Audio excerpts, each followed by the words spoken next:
Parkinson's disease develops when a particular chemical messenger in the brain, known as dopamine, comes at too low a level. It results in shaking, which we call tremor, and a slowness and difficulty in general movement. Levodopa is the main drug that's used for Parkinson's. Levodopa is generally used alongside another medicine, carbidopa.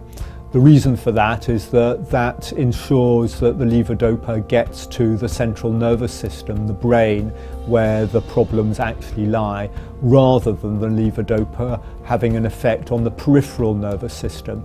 Those are the nerves that are away from the brain and spinal cord, the nerves that go to the hands and feet, say.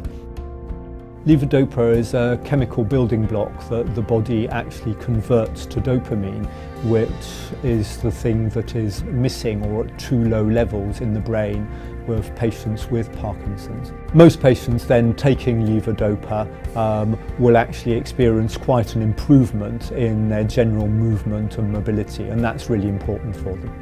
Multiple sclerosis is where there's damage to the outer structure of the nerves of the central nervous system. Sometimes, however, the body's own immune system, which of course is designed to protect the body against all sorts of things, notably infection, decides to attack itself. And if it attacks the myelin and damages that myelin around nerves, then we get scars or lesions or plaques, as they're sometimes called. If you get that sort of scarring around major nerves of the central nervous system, it disrupts the electrical messages that make the nervous system work. So either messages are irregular or slow down or actually don't get through at all, and that's part of what we see in multiple sclerosis. In multiple sclerosis, you often give oral prednisolone, or Prednisone as the brand name. Prednisone is a medicine that actually dampens down the immune system, so limiting the damage that a faulty immune system might be undertaking on the nerves. Ulcerative bowel disease is a disease involving inflammation in the gut. The predominant early symptom is going to be diarrhea.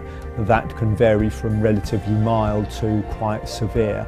Depending as to where in the gut the ulcerative bowel disease takes place, it can be quite painful. And additional to that, if you've got that sort of illness, there may well be extensive weight loss. Ulcerative bowel disease is typically, at least in the early and middle stages, treated with a salicylate, an aminosalicylate on the whole, to be absolutely correct. Aminosalicylates such as mesalazine act topically, so on the surface of the gut. What they aim to do is to act on the damaged or particularly sensitive parts of the gut so as to relieve the symptoms.